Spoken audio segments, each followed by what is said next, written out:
Bagai Giêsu và lối tiếng Anita.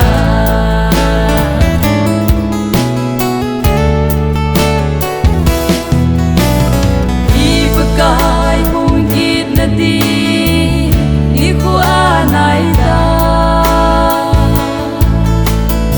I zizun o so pite kiking pao pite. Bagai lam tu ningin kiking riêng một tên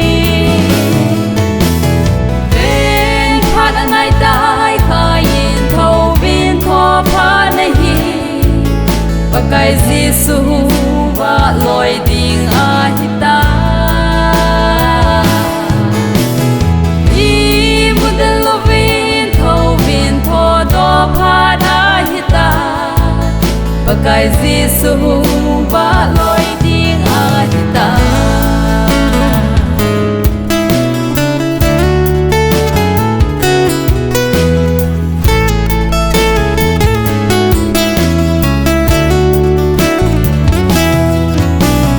Bên khu ta in về đi mù in khu trong đàn hi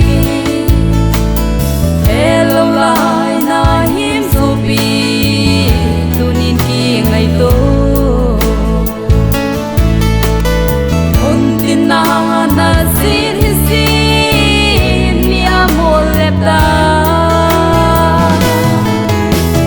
ben phat anai dai khai in thâu viên tho pha nei Bagai Giêsu và lối tiếng Anita.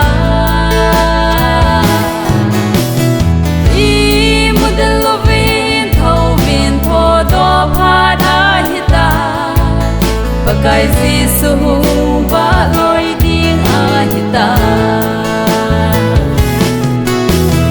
I muốn đến lo viên thâu viên thọ đó phá Anita. Bagai Giêsu